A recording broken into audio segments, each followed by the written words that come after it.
Et c'est aujourd'hui la suite de notre série de grands reportages consacrés à la crise qui sévit dans la région du Poul au Congo-Brazzaville. Crise née il y a un an au lendemain de la réélection contestée du président Denis Sassou Nguesso. Il y a un an, les forces de sécurité lançaient une vaste opération militaire pour arrêter Frédéric Binsamou, plus connu sous le nom de Pasteur Ntoumi, qui est alors accusé d'avoir attaqué la capitale avec ses hommes. Un an plus tard, le révérend reste introuvable, mais la crise subsiste avec 20 000 déplacés. La Fédération internationale des droits de l'homme dénonce une répression cachée dans plusieurs districts historiquement hostiles au président. Une crise qui interroge, s'agit-il d'une opération antiterroriste, comme le disent les autorités, ou d'une crise orchestrée, comme le pense la FIDH? Florence Maurice a mené l'enquête sur la base de nombreux témoignages de déplacés.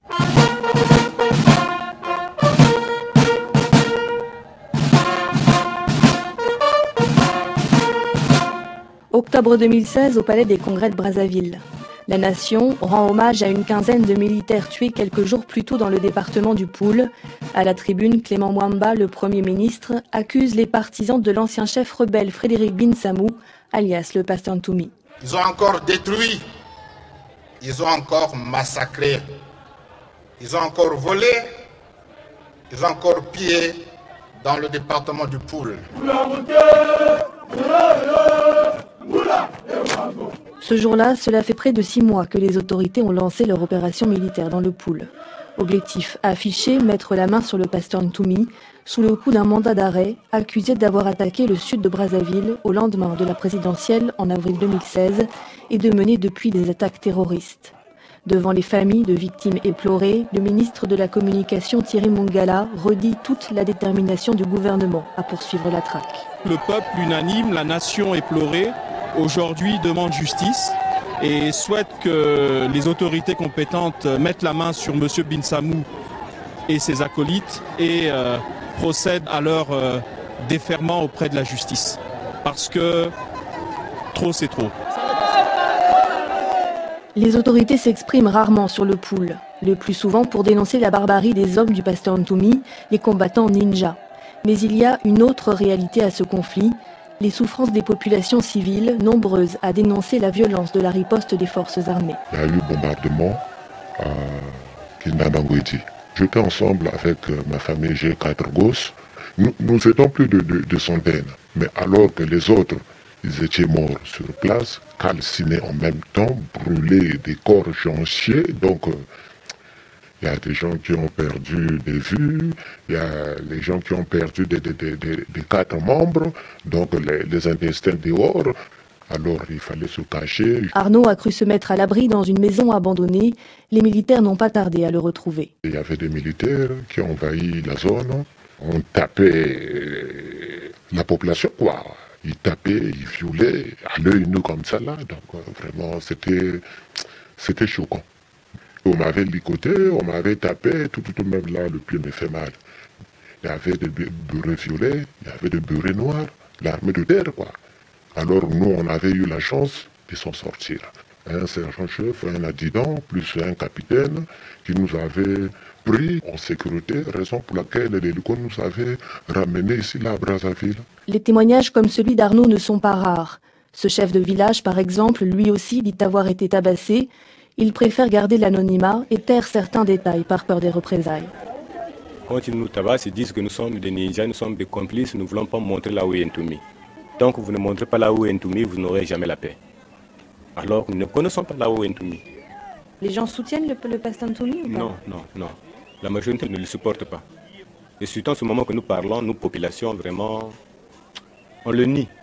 On cherche, il faut qu'on le trouve, qu'on le finisse pour que nous soyons libres. D'autres, là encore nombreux, racontent avoir fui leur village, vu leurs maisons brûlées, leurs biens pillés, leurs champs saccagés par des militaires, comme ces jeunes déplacés. Tout brûlé, là où nous quittons. Tous les habits brûlés, ça, tout.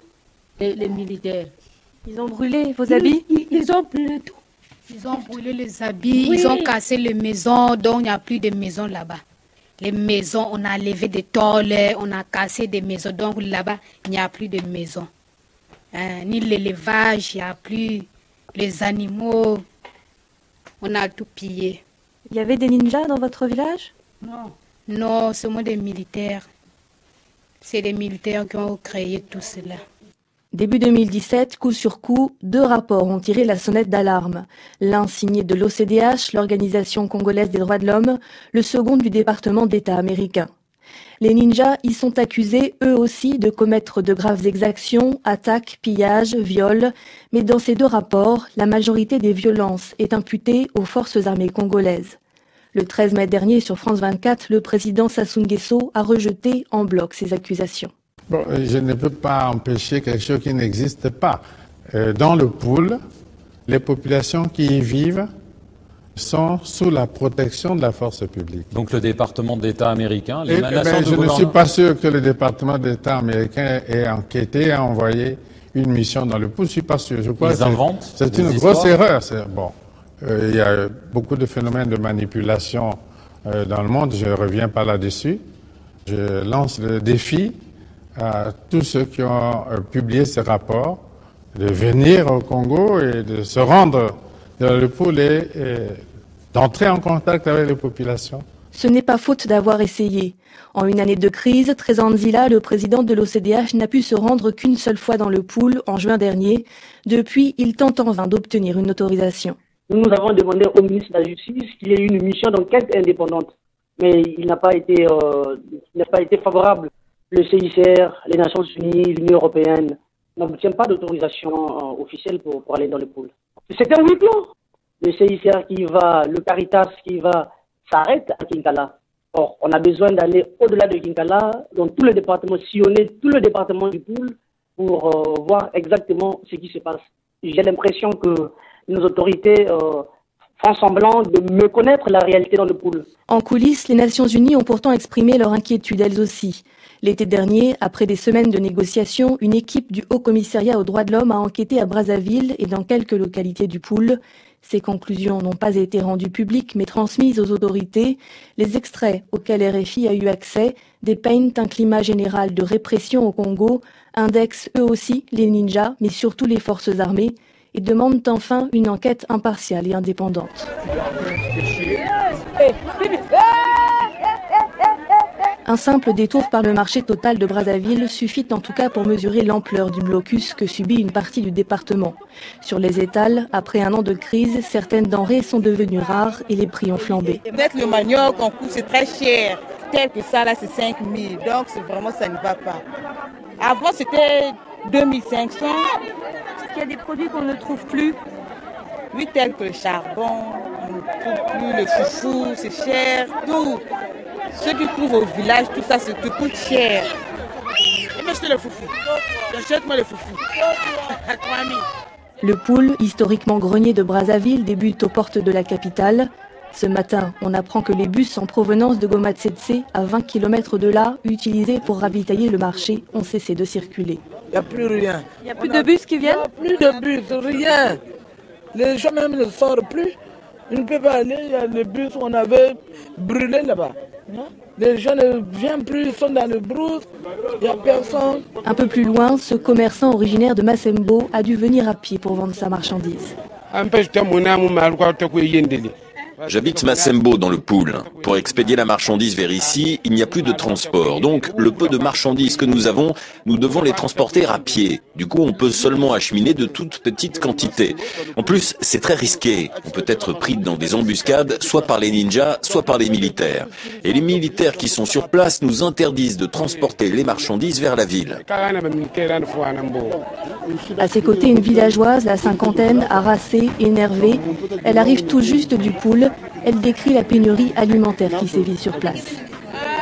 Jeune maman, la maison, on a cassé le chemin pour qu'on là. Au village là-bas, c'est difficile. À cause de la malnutrition, il y a des gens qui ont les pieds enflés. On ne mange pas. C'est vraiment très très pénible.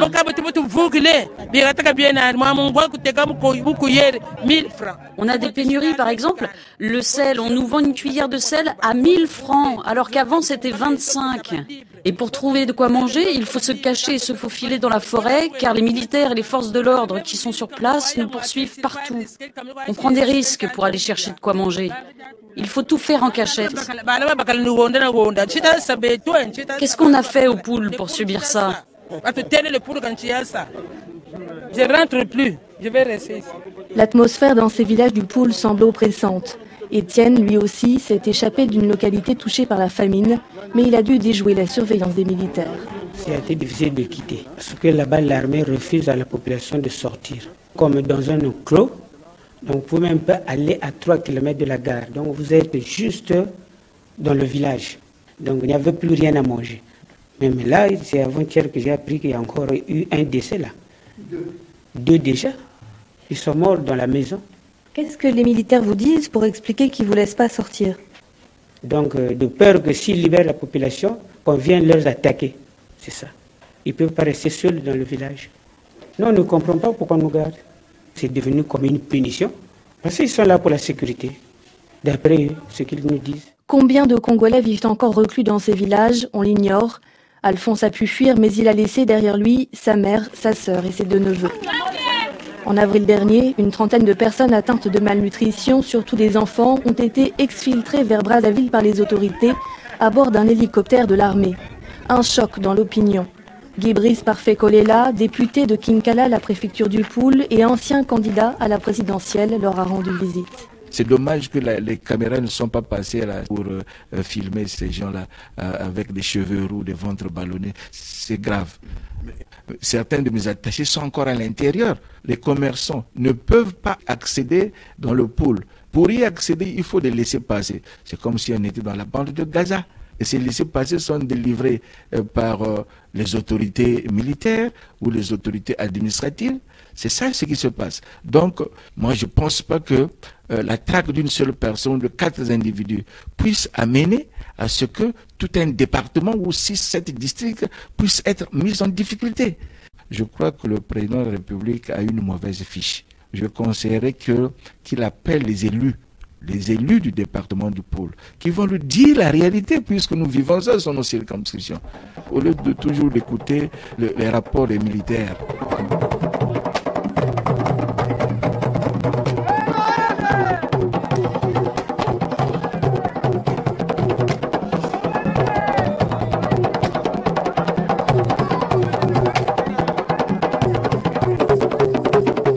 Pourquoi une chasse à l'homme provoque autant de déplacés, 20 000 au bas mot et autant de violence? Les autorités accusent le pasteur et ses hommes de mener une guerre asymétrique, une guérilla, et de prendre la population en otage. Arsène, lui, qui témoigne en catimini dans le recoin d'une paroisse, a fui les militaires qui brûlaient son village et il ne comprend pas pourquoi. Non, mais les raisons, on ne nous les donne pas. Tout ce que nous savons officiellement, qu'ils sont à la recherche des ninjas. Oui, c'est tout ce que nous dit. Malheureusement pour nous, c'est que les ninjas ne sont pas avec nous dans le village. Bon, mais eux, ils font des services sur nous qui sommes au village. Donc, au lieu de les pourchasser dans les forêts, s'ils ont vraiment des renseignements, ils devaient le faire. Mais ils s'en prennent seulement à la population. On ignore de combien d'hommes dispose le pasteur Ntoumi. On ne sait pas non plus combien de militaires sont engagés dans l'opération. L'armée ne communique pas sur le sujet. Certains témoins disent avoir été protégés, secourus par l'armée, d'autres en avoir été victimes. Sur le terrain, les habitants comme Arsène comprennent mal la stratégie des différentes unités déployées, armées régulières et gardes républicaines notamment, parfois dans le même village. Ils sont parfois même en contradiction. Et ça c'est visible. Parfois vous êtes là, vous les assistez, ils ne s'entendent pas. Et quand ils arrivent, parfois, ils n'annoncent pas leur arrivée. Et les militaires qui sont sur place sont surpris. Et ils passent.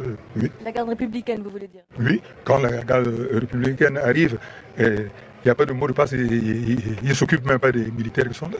Ils font ce qu'ils veulent et ils repartent. Bon, ils ne sont pas ensemble. Parfois, visiblement, ils sont en contradiction devant les populations. Le flou qui règne sur le terrain complique aussi la tâche des humanitaires.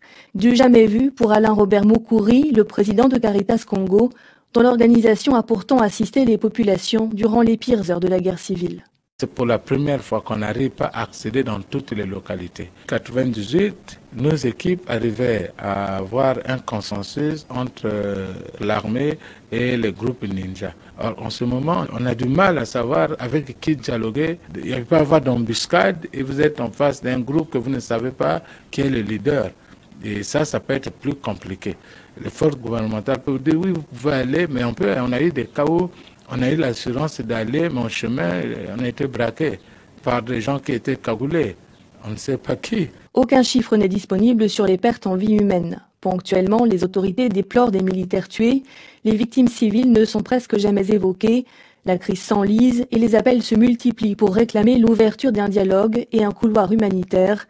Le député Guibris Parfait-Kolela. Je demande à ce que on règle nos conflits par le dialogue, pas toujours par la force. Vous voyez ce que ça donne. Nous avons invité les prêtres et le Sénat à s'y mêler. Nous avons invité même le Conseil national des sages du Congo qui avait accepté. Mais les autorités, les plus hautes autorités ont fermé la porte et les portes de leur cœur. Pour le Premier ministre Clément Mwamba, une seule chose est envisageable, la reddition du pasteur Ntoumi. Nous ne dialoguons pas avec un terroriste, on ne dialogue pas avec quelqu'un qui est poursuivi. M. Ntoumi le sait très bien. M. Ntoumi, il faut qu'il se présente aux forces de l'ordre. Il sera rapatrié, il vient, il subit son procès. C'est tout ce qu'on lui demande. Et qu'il laisse tranquille les populations qui sont dans cette zone. Nous recherchons Ntoumi, mais les forces de l'ordre ne sont pas là-bas pour traquer les populations congolaises. Donc il ne faut pas qu'on nous amène un mauvais débat, que le gouvernement volontairement se comporterait en train de martyriser les populations du pôle. Nous sommes bien conscients qu'il y a des gens qui veulent bien sortir de ces zones. Nous sommes également conscients que lorsqu'on fait sortir certaines personnes de ces zones, il faut en avoir le cœur net. Que c'est bien des gens qui ne sont pas des faux ninjas déguisés qui, une fois arrivés à Brazzaville, se transformeraient en poseurs de bombes. Difficile d'engager un dialogue dans ce climat de méfiance. À Brazzaville, Jean-Baptiste Ntondo, un proche du pasteur Ntoumi, assure être dans la capitale pour des prises de contact. Mais on est encore loin du dialogue, tant les visions du règlement de la crise sont opposées.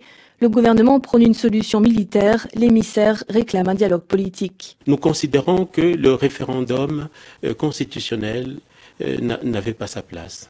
Et c'est ça qui a fait qu'il y ait des problèmes. Ensuite, il y a eu l'élection qui a été truquée. Le problème du Congo est un problème politique, c'est pas un problème judiciaire. Le pasteur lui demande que la réponse soit faite autour d'une table, que tous les Congolais s'assoient, qu'il y ait un dialogue inclusif pour qu'on règle ce problème. Une semaine après cette interview, Jean-Gustave Tondo a disparu et serait depuis, selon ses proches, retenu par les services de sécurité. C'est déjà la 3e mésaventure de ce type vécue par l'émissaire en 1 an. Pour quelles raisons? On l'ignore. Cette disparition illustre les zones d'ombre d'une crise complexe à décrypter. Face à cela, la présidente de la principale plateforme d'opposition, Claudine Mounari, accuse les 2 parties de jouer un double jeu et les autorités d'instrumentaliser la situation. La guerre du pool, c'est une manœuvre qui a été trouvée par le régime pour se distraire de la crise politique née du hold-up électoral. Ntoumi est soutenu par des ailes de l'armée, des responsables politiques, je le dis.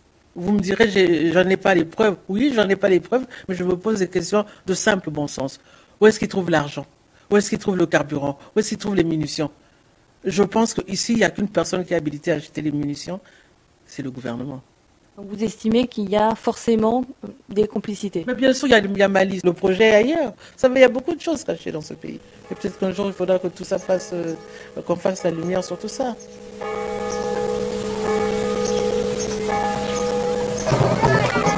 Double jeu supposé ou réel, huis clos et blocus, la crise du pool est difficile à appréhender pour les observateurs.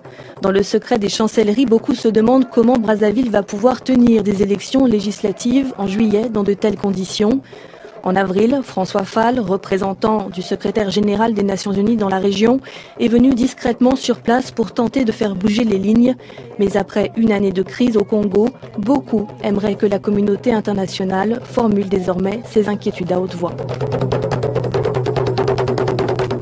Congo-Brazzaville, le pool, les dessous d'une crise qui s'enlise. Un grand reportage de Florence Maurice, réalisation Sandrine Strara.